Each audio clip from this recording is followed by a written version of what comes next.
So then I said, be rational, and then he said, get real. Dr. Tran laughed at his own joke, and then gestured to a door to my right. In that door over there. I turned and opened the door. Behind it were tons of holographs and people in white lab coats tapping on them. There was a large panel of glass dividing the room in half. Behind the panel was what looked like a large bathtub with a complicated light fixture hanging above it. Is this Sage? One of the scientists asked. She was particularly short with glasses that made her eyes look nearly 3 times bigger. Yes it is, Dr. Tran said. This way Miss Sage, the short scientist said, beckoning me towards a door on the side. This place gives me the creeps, I thought, following her through the door. It opened into a completely empty room that was entirely white. Take off your clothes, she said, closing the door behind me. I blinked at her. What? Take off your clothes, she said, pulling a white bottle out of her lab coat. I hesitated for a moment, racking my brain. She couldn't be serious. I wasn't about to strip down in front of this complete stranger. But then I realized that this lady did work for Kathleen Morsi herself. If I disobeyed, I could only imagine what would happen to me. And besides, it's not like I'm in a public room or anything. I sucked in a breath, then pulled off my pants and shirt. I willed myself not to blush as I threw them in the corner. I looked back at the lady, pressing my lips together. They're happy. There was an awkward moment where the scientist just stood there. After a moment, she grunted. All of your clothes. I blundered, gaping at this woman. My underwear included. Yes, she said, impatiently, waving a hand in the air. All of it, underwear included. Hurry up, we're on a schedule here. Something about her impatience angered me. I set my jaw and yanked off my remaining undergarments until I was standing naked in front of this complete stranger. I stared down my nose at her. She poured the contents of the bottle on a rag and began rubbing it all over my bare skin. Even my face. Luckily she didn't have to massage it into my hair, even if she needed to apply it to my scalp. The stuff smelled of mint and chemicals and made my skin tingle wherever it touched. When she was done applying it, she walked over to a door on the side of the room and opened it. In the next room was the bathtub thing and the light fixture. The scientists were still typing on the other side of the glass. Off with you, the lady said, gesturing into the next room. I hesitated, staring out. If I went out there, everyone would be able to clearly see me. I sucked in a strengthening breath, and walked into the room. I felt way too many eyes on my naked body. Lay in the morphine capsule please. I looked around and saw Dr. Tran holding a microphone to his lips on the other side of the glass. It took me way too long to realize that the morphine capsule was probably the bathtub. I walked over and climbed into it. It had a small podium that acted like a pillow, so I was relatively comfortable. I still felt incredibly self-conscious. And a little claustrophobic. All right Miss Sage, Dr. Tran said, the process will commence in 30 seconds. I recommend getting comfortable and closing your eyes. The chemicals will prevent any movement, so don't fret about that.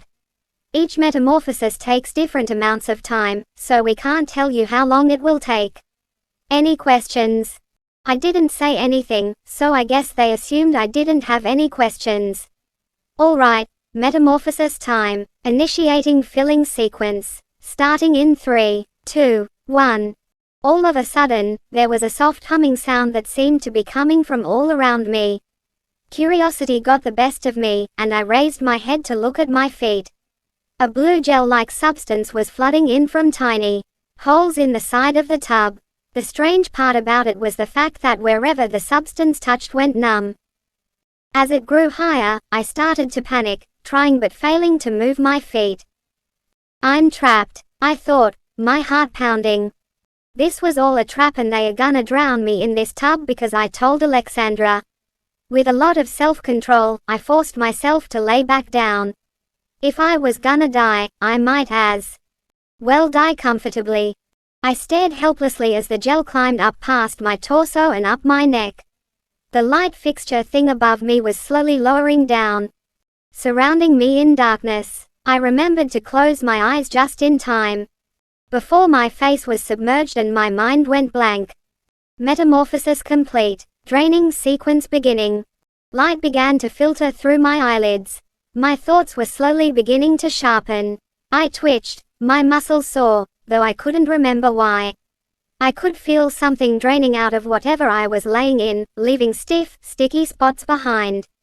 I slowly blinked open my eyes, trying to get them to adjust to the blinding light above me.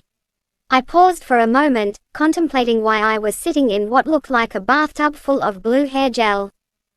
That was when the last moments of my consciousness hit me. I shot up like a rocket, suddenly full awake. I regretted it immediately, as the room began to spin, and random lights were flashing in my eyes. I nearly toppled over, but I caught myself on this weird-looking light fixture thingy hanging above me. "Whoa there," came a familiar voice that I couldn't put a name on. "I know you may be alarmed and disoriented, but there is no need to overexert yourself." I blinked and looked around, trying to find the source of the voice, but my eyes still hadn't adjusted fully. I felt oddly weak, my muscles protesting with every movement I made. I was putting all my weight on the fixture thing, and I was worried that I would break it.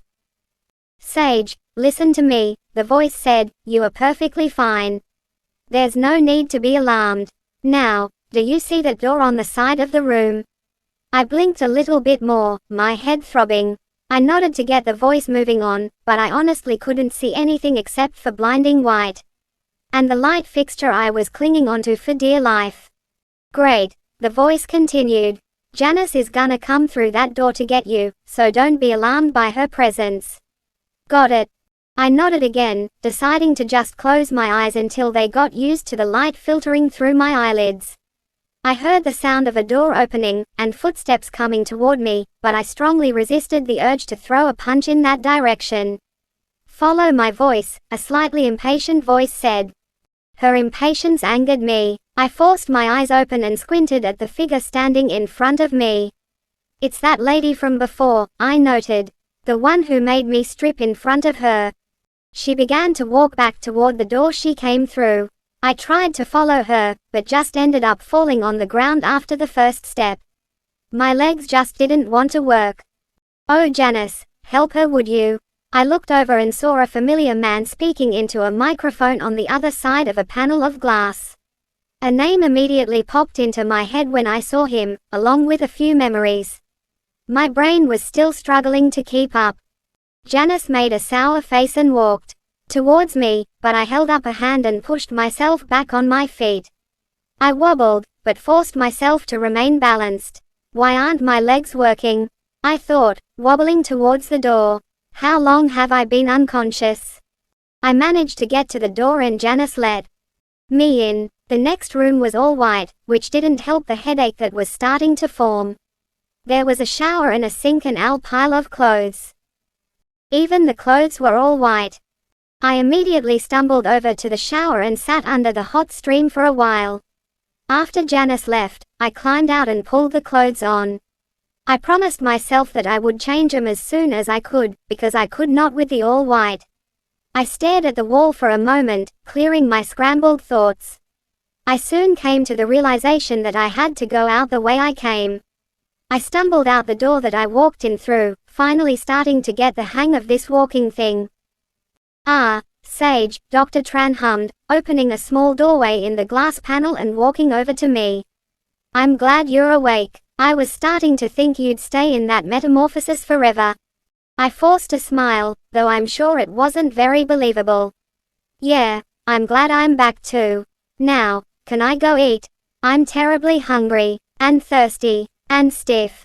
Dr. Tran laughed like what I just said was a joke.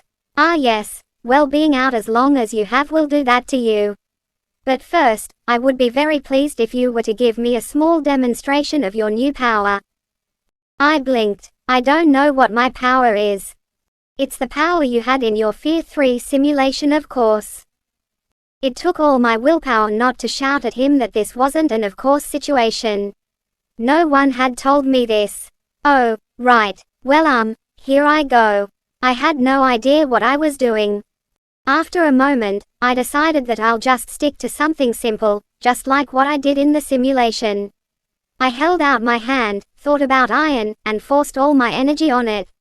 It took a surprising amount of effort, and even then only my thumb shifted. Either way, Dr. Tran was impressed. "Bravo, bravo," he shouted gleefully, clapping his hands like a 1-year-old playing peekaboo. "Thank you for that, Sage. And now you may go ahead and eat. Do you want me to walk with you?" I tried not to let my distaste show. No. I think I'll be fine. Thank you though." "No problem," Dr. Tran said as I began to walk out. "Take care now." "Yeah," I said, looking at my hands as the iron slowly began to turn back to skin. "I will." I walked over to the dining hall, which was surprisingly hard. My memory was still scrambled. Crazily enough, I didn't run into a single person on my way, nor was anyone there when I arrived.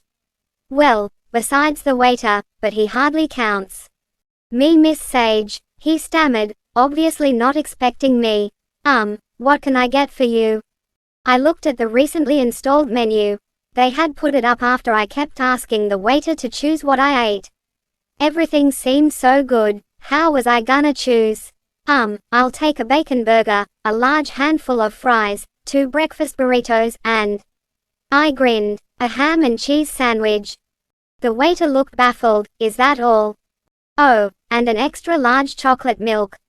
"Great, I'll get that food to you as soon as possible." I smirked as I walked over to a table to wait. Usually the cooks had the food ready right away. I guess I overwhelmed them. After a few minutes, the waiter walked over to my table. "Here's your food, miss," he said. He had somehow managed to carry all that food over to my table, and set them down without losing a crumb. "Why thank you. What's your name?" The waiter pressed his lips together. "It's Max, miss." "Max, that's right. Well Max, I'm glad you were able to carry all this food over here." Max didn't answer, instead he just gave a stiff bow. "Enjoy your food," he said, then walked away. I chuckled, then began stuffing my face with food.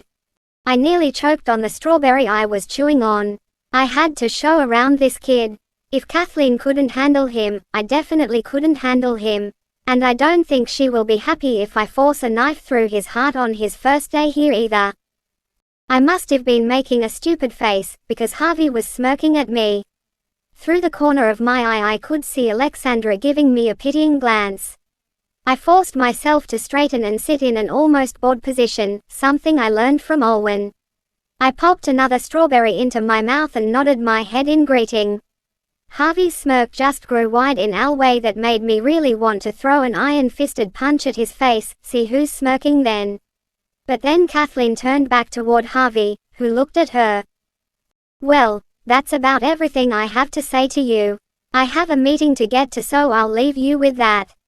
Good day everyone." Kathleen nodded her head in greeting to everyone at our table, then walked out of the dining hall. Harvey walked over to our table and rested his elbow right in front of my bowl of strawberries, his chin resting on his hand. My blood began to boil. "So, Sage was it?" he said in a painfully arrogant voice. "I think you owe me a tour of this fancy new building I now live in."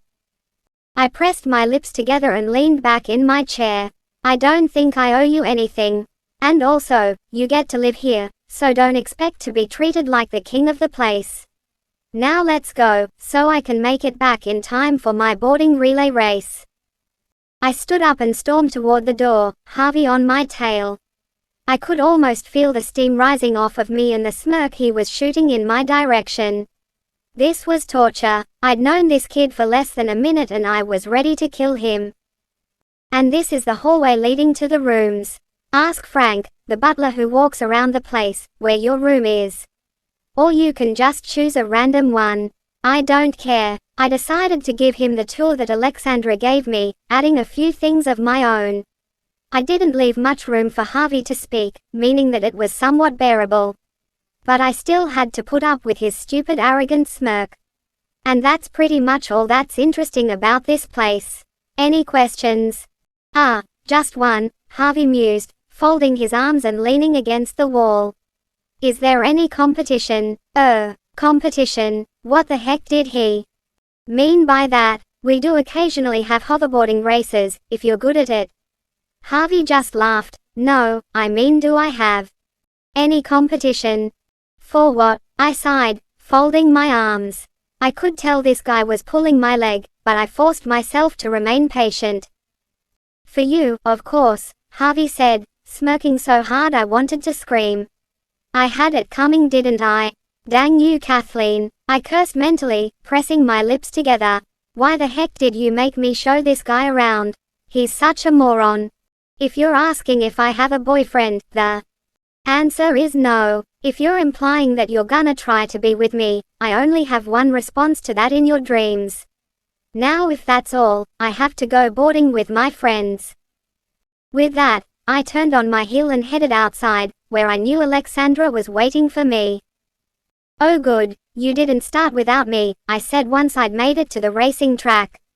Everyone was waiting for me. Yeah, well, we didn't want to start without the obvious winner. Alexandra shot me a grin. Oh yeah, sorry, I had to go to the bathroom, Dario called, hopping on his board. Ha ha, I rolled my eyes, hopping onto my waiting board. You wish. Olwen, you gonna race or what? What? Olwen asked, looking up from a holograph of hers. Are you gonna race with us? No, I mean I choose what. Like, you asked if I was gonna race or what, and I chose what. Oh come on, Aiden whined, why not? Because I don't want to, Olwen said matter of factly. Why don't you all just race without me like you usually do? Because Olwen, Dario said. We wanna do a relay race this time, and we need you to make the teams even. We have an odd number of people right now. Will you join if you can be a team captain? Alexandra asked, giving her a toothy smile. I'm good, Olwen said, looking back down at her holo. Just have someone sit out for the first round, then switch. No, I said, crossing my arms. No one's gonna wanna sit out. Come on Olwen, we need someone to join. I can join. I whirled around to see who had spoken, scowling when I noticed a certain purple-haired individual standing there. He had a hoverboard tucked under his arm and he looked like he was fighting the urge to smirk. Someone besides him, I said, turning back to Olwen. She just shrugged lightly, a smile on her face, not looking up from the holograph. It's fine, Sage, Alexandra said. Harvey can race with us. I glared at her, but she just smiled at me. But I could only hold on to my will for so long. I couldn't stand being mad at her. Fine, I yelled, exasperated. Why not let the guy play? He's probably never stepped on a board in his life, but who am I to judge? Alexandra smiled at me, and I found myself wishing I had something to throw at her. All right, Dario said, floating to the ground next to the starting point, everyone following him. Since we're the best, me and Sage are gonna be team captains. Standard picking rules apply. Sage, Dario, Aiden said, moving to stand in front of us.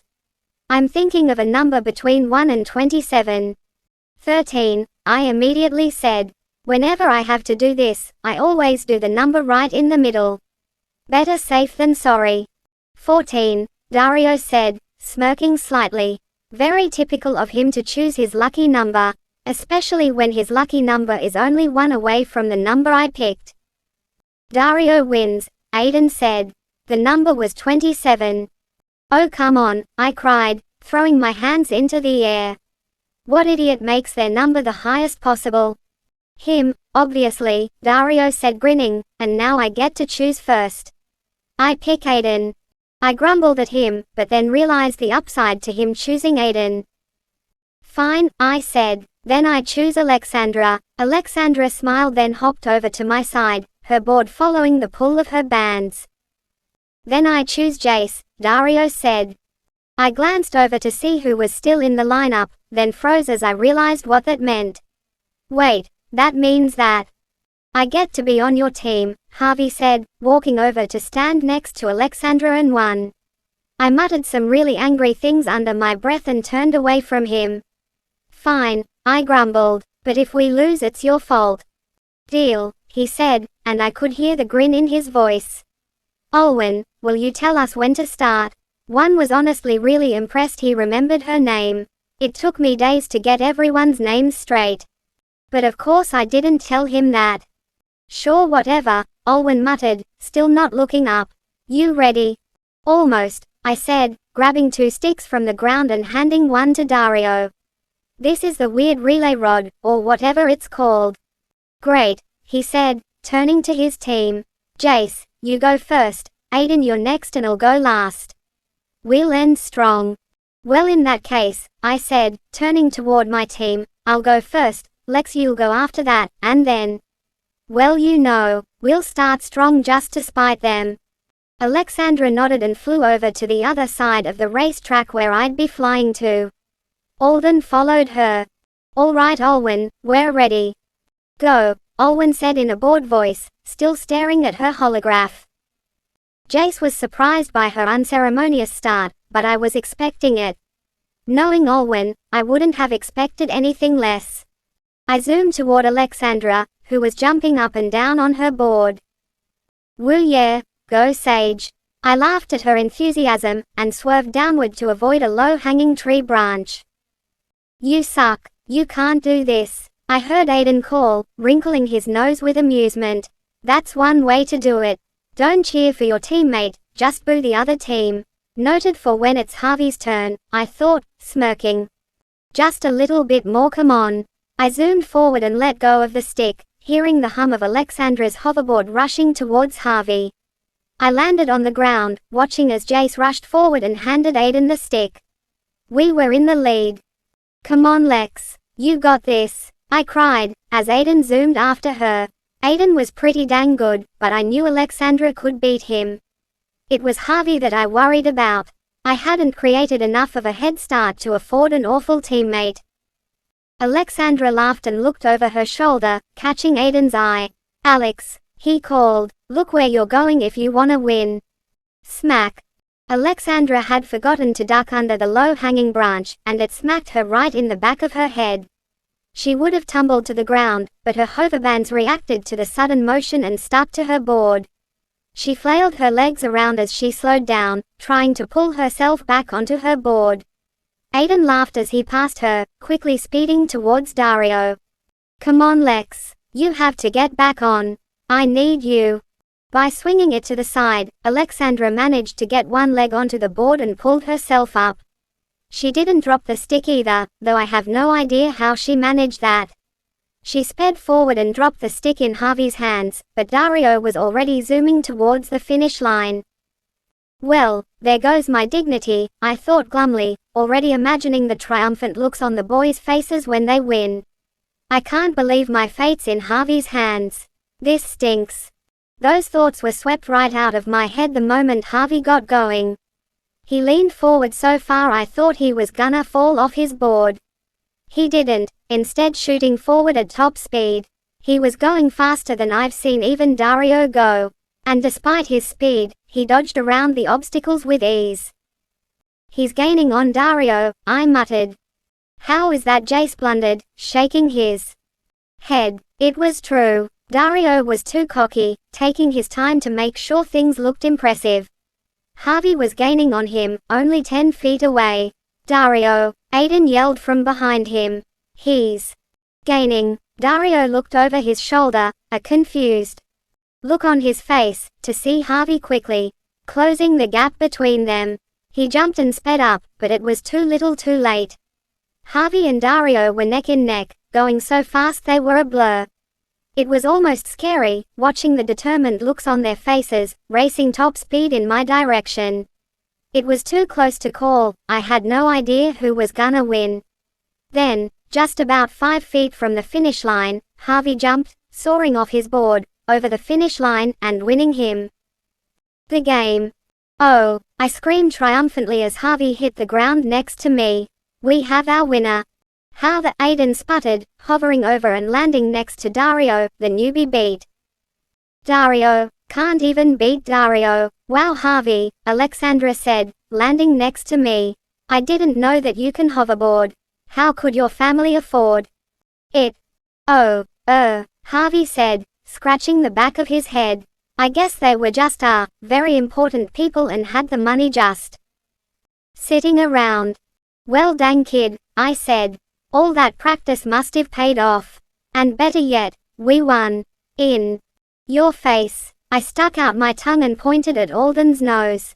All right, well I have to admit that I didn't see that coming, Aiden said, putting up his hands like he was surrendering.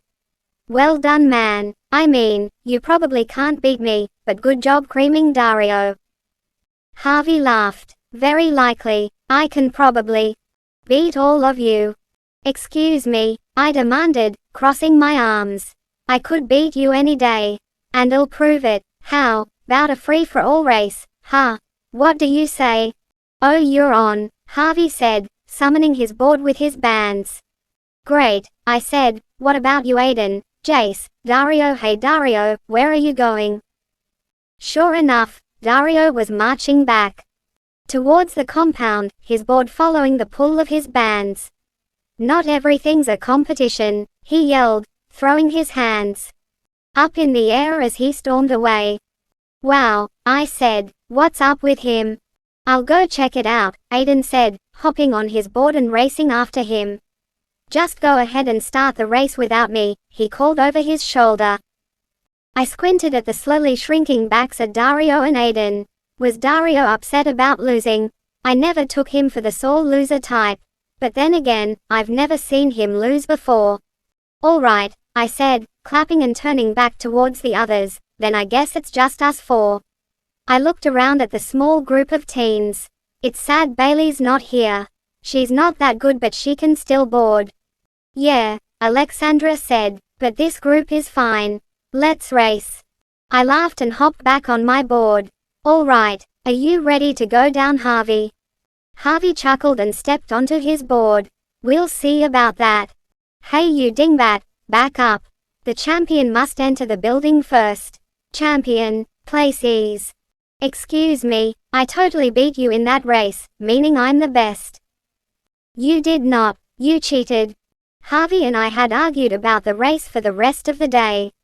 Even though I had clearly won, he was stuck on the idea that I had cheated. I hadn't, and he knew it. I crossed my arms and leaned up against the doorframe, blocking his entry. I did not cheat. If anything, you cheated during the relay race. No one ever said that jumping off your board wasn't allowed, Harvey countered, smirking slightly. Whatever, I said, rolling my eyes, either way I. Miss Sage, a voice from behind me said, making Harvey jump. Dr. Morsi would like to see you. Thank you Frank, I drawled, not bothering to turn around. Frank still hasn't managed to startle me, although I'm starting to worry that he's taking this too seriously. Well, I guess I've got to go see Kath. I coughed, trying to cover up the fact that I almost said her name again. Sorry, Dr. Morsi. Guess I'll see you later, loser. Harvey's eyes turned to little emerald green slits as he narrowed his eyes suspiciously. Right, see you. I faked another cough for better effect, then turned around and started towards Kathleen's office. I could feel his eyes following the whole time. I gotta be more careful, I thought to myself. Have no idea what Kathleen will do if she hears me say her real name, but from what I've heard, it won't be good. Do you know what I just realized? What? I have no idea what anyone else's power is. Alexandra clicked her tongue and tilted her head to the side, the purple paint on her cheek shining in the light. She had decided 2 weeks ago that we had to try painting, but I had managed to put it off. That is, until she cornered me this morning and demanded we paint. She was adamant. There was no persuading her. Yeah, well we're not really allowed to talk about it. I furrowed my brow, trying to add a scaly pattern to the tail of a dragon. I was failing. It looked more like a demented blue sausage. Why not? Alexandra pressed her lips together. Well, I guess I don't really know. Dr. Morsi just doesn't like it, I guess.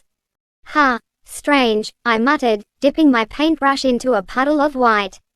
Well, Dr. Morsi isn't here right now, so could you maybe tell me what their abilities are? Alexandra's brush paused mid-stroke, but then finished its line with usual precision. I oughta guess there's no reason not to, she hummed cautiously. She didn't sound too sure of herself though. Well, Bailey has pyrokinesis. I laughed. Yeah, I knew that. Alexandra laughed nervously. Oh, right. Olwen has the ability to turn invisible. Whoa, really? I said, looking up from my terrible painting. That's so cool. Yeah, Alexandra shrugged. And Dario can control memory. I nodded, thinking about that one time when Dario said he'd take care of the others. He must have meant he would erase their memories. And those are all the powers so far, Alexandra said, dabbing some paint on her canvas. I tapped on a few more finishing touches to my own piece of work, then stepped back to look at it. Well, I'm done, I declared. And it looks awful. Alexandra laughed and walked over to stand next to me. It's not awful, she protested, cocking her head to the side as she gazed at the painting. It's a beautiful peacock. I laughed and shook my head. It's supposed to be a dragon. Oh, well, it's a beautiful dragon then. Why, my dear, I said in my best English accent, you're too kind. Now you must show me your work of art. Alexandra laughed. All right, but it's not as good as your peacock dragon. I punched her playfully, and she laughed as she grabbed her canvas and turned it toward me. It was an elaborate painting of a girl sitting in a field of daisies. Well dang, I said, that's really good. I didn't know you were an artist. Alexandra cleared her throat. I'm really not an artist. I just create art occasionally. Well, you're really dang good at it so. Miss Sage. Frank was standing directly behind me, his oily voice sending a chill down my spine. He hadn't startled me, no, but I was still sometimes creeped out by the guy. Dr. Morsi would like to see you. All right, I said, taking a step away from Frank. I'll be right there, thank you, Frank. Frank scowled and walked out of the room. Well, I said, turning back toward Alexandra, I guess I need to go. Isn't your usual training time 3? Yeah, I shrugged. I have no idea why she wants me. Maybe she's just excited again. Alexandra hummed. That's really weird. Yeah, I replied, starting to walk towards the door. But either way, I gotta hurry, because Dr. Morsi will kill me if I'm late. Right, bye, Alexandra said, waving at me with yellow and green stained fingers. See you later, I called, opening the door. And Sage, Alexandra called. Just be careful, Kay. I crinkled my nose at her and turned around, walking backwards. Whatever you say, boss. And with that, I turned back around and started walking to Kathleen's office. The closer I got there, the more I started to worry about what Alexandra said. Why would I have to be careful? I was just going too early training. It's not like I was going through the Fear 3 simulation again. I shuddered at the thought. When I got there, I knocked. The door opened right away as usual. Sage, Kathleen mused. Come in, come in. I walked in the room, the door closing behind me, and the feeling of being trapped overwhelmed me. I'm glad to see that you've awakened, Kathleen said, her strong hands intertwined and set on her desk. Now that you've got your power, we can start training you on how to use it. But that's not why I've called you here. Sit down, please. Something about this lady really freaked me out. I didn't want to sit down, that made it harder for a fast escape. But I forced my legs to carry me over to the chair and sit down. Good, Kathleen said, a small smile playing around her face. Now, as I'm sure you've heard, young Alexandra still hasn't gotten past her simulation testing. Normally this wouldn't be a problem, but she's been here for nearly 2 years now, and that's far too long for her to still be here. It makes me worry that she'll never advance. Suddenly my vision sharpened, all of Kathleen's inhuman features coming into laser focus. Her cold grey eyes, the muscles showing through the very expensive-looking blouse she was wearing, the sharp cheekbones protruding from her face. She looked menacing, dangerous. A predator. I'm not sure what you mean. Well, you see, Sage, Kathleen started. Her tone was as if she were explaining what 2 plus 2 is to a 3-year-old. Once a special completes their training, they get sent to a secret compound where they get to complete some given tasks. That's why there are so few rebels here. Now, Alexandra has been here for almost the longest time on record, and she still hasn't even completed her simulation section. This can cause problems long term. Understand? I blinked up at her, my mind still struggling to process what she just said. This can cause problems in the long run. I nodded slowly, the sound of my heart pounding in my ears. What was she gonna do about it? Now, Kathleen said, leaning back in her chair. We must do something about this. I've been pondering this for a while, but I've come to a conclusion just last night. I'll have you do it. A true test of loyalty. Kathleen grinned menacingly, flashing her sharp white teeth. She paused as if expecting me to say something, but when I stayed silent she continued. Your task is simple, you need to go up to Alexandra and tell her that she has stayed here too long. She must leave immediately or be executed. I paused, feeling slightly lightheaded. Check that, the whole room was swimming. It was almost as bad as being in the Fear 3 simulation. Except that wasn't actually really happening. Where would she go? Kathleen pressed her lips together. In the streets to find a living, I guess. But what if no one takes her in? What if she can't find food or shelter or a job? The compound's in the middle of nowhere, she can't just walk to civilization. She could die. Kathleen stood up and began slowly pacing around the perimeter of the room. She glanced sideways at me as she went. Sage, this may be hard for you to comprehend now at such a young age, but that is the hope. Alexandra knows too much, and it could be dangerous if we just send her out for adoption. The best way to dispose of her is by telling her that we're giving her a chance to live, and let her die slowly on her own. And besides, there are some bad people out there. People who aren't fond of all the betterment we've been doing for this country. They could capture her and torture her for information. It's best this way. The room was spinning, and suddenly I felt sick. This is a dream, I thought numbly, grabbing Kathleen's desk for extra support. I'm just having a nightmare and soon I'll wake up and it'll be all over. But that didn't happen. I even tried pinching my leg, but I remained firmly planted in the chair. My heart was racing so fast it felt like it was going to pound its way out of my chest. I understand you might be in shock, Kathleen said, turning towards the giant map hanging on the wall behind her desk. She stared at it, admiring the elegant swipes of ink. But I need your answer now. She slowly turned back to face me. Will you do it? I forced my lungs to expand, my mind racing. Don't betray Alexandra, one half of me said. Don't betray Dr. Morsi, the other half of me argued. It was a war raging inside my head. Alexandra, the only person who truly understands me, and my best friend. Or Kathleen Morsi, the person who saved me from foster care and Mr. Hule, and gave me this amazing power. I can't sentence my own friend to death. But then again, if I don't do it, Kathleen will just kick both me and Alexandra out. Alex wouldn't want that, but I can protect her out there. But what if I can't? I'm not that good at shapeshifting yet, and I have no idea about how to live out in the wild. Alex wouldn't want me to die for her, and it would be useless to say no anyway. I cleared my throat, though it was sore and raw. All right, I'll do it. I walked down the deserted hall, the sound of my footsteps echoing emptily off the walls.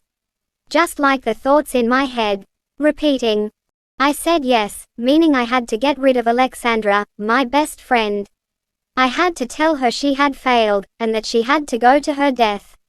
If I didn't, who knows what Kathleen would do to me. And her. Then way too soon, I was standing in the art room. Sage, Alexandra said, looking up from her painting. The smudge of paint was still on her cheek. You're back. What did Dr. Morsi want? I cleared my throat, my heart racing. This was it. The moment I doomed my friend to her inevitable death. Oh, I said, my lungs struggling to keep in the air. She just wanted to give me a little bit of background information, and my throat was burning and I couldn't look Alexandra in the eye. She wanted to congratulate me on doing good in my training. Alexandra looked relieved. She broke into a grin. Good. I knew you were doing good on your training. Why didn't you tell me sooner? There's a lot of things I'm not telling you, I thought glumly. Oh, I just didn't think it was relevant. The lies were flowing like a river now. I was digging myself into a hole I couldn't get out of. Alexandra playfully punched me on the arm. Of course it's relevant, silly. Your success is always relevant. I cringed at her kindness. She was complimenting me on my successes, whereas I agreed to sentence her to death. I'm such an awful friend. Anyway, Alex said, wiping off her hands and setting down her paintbrush. Wanna see what the boys are doing? Sure, why not? I said, grateful for a distraction of any kind. Let's go. Great, Alexandra said. She grinned at me as she walked past, heading for the doorway. I paused, unmoving. Guilt was building in my gut, threatening to strangle me. Alex, I said, trying to keep my voice steady. My mind was flooded with visions of Alexandra's disbelief when I told her she had to go. The tears that would trail down her face and the shame in her eyes. Yeah, she asked, turning around in the doorway. The same word echoed around my skull in a never-ending loop. Traitor. I faked a grin, gesturing to the canvas she was working moments before. I really like your painting. Alexandra smiled. Thanks. I can't do it. I just can't do it. The sound of my head repeatedly hitting the wall echoed through the room. It was almost pitch black, the only light being the few rays of the setting sun that could make it through the shut blinds.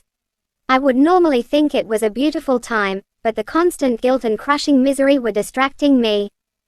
I've failed, I moaned, still banging my head against the wall. I could feel Eugene nudging my hand, trying to figure out what the heck I was doing. But I ignored it.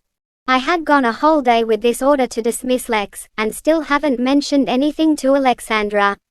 By the end of the day, I was going insane with the stupid emotions going through my head. She made me choose between my freedom and my best friend, and I failed. I finally stopped banging my head and looked at Eugene, though my vision was still spinning. I couldn't get my eyes to focus right. I'm gonna have to tell her that I've failed, and then she's gonna kick us out. Eugene blinked up at me, the faint light reflecting off his pupils. I sighed and slumped down on my bed, scratching my dog behind the ears. I thought this would finally be my permanent home, but I guess I was wrong. I'll never have a permanent home. I rubbed my eyes, feeling tears building up behind them. It was my own fault anyway. I deserved to be like this, living alone and friendless. Well, I said, standing up, I guess I better go tell Kathleen that I failed. You best get packing. We'll be outta here by morning. I grinned weakly to my dog, then walked out of the room, leaving any chance of happiness with it. I slumped down the halls, grateful that no one was around. I had to hurry if I wanted to get to Kathleen before dark. But if I'm honest, I didn't want to. I knew it was for the best though. The sooner I'm gone the better. Then all too soon, I was standing in front of Kathleen's office. I forced myself to keep breathing, reaching for the door but then pulling back several times. After 3 attempts, I managed to convince myself that I had to knock. But right before my knuckles hit the door, I heard voices inside. Hello, Kathleen Morse, of Braineve. I shouldn't be eavesdropping. If I got caught, that'd really be the death of me. But I couldn't help myself. Curiosity got the best of me. I could only make out a few words.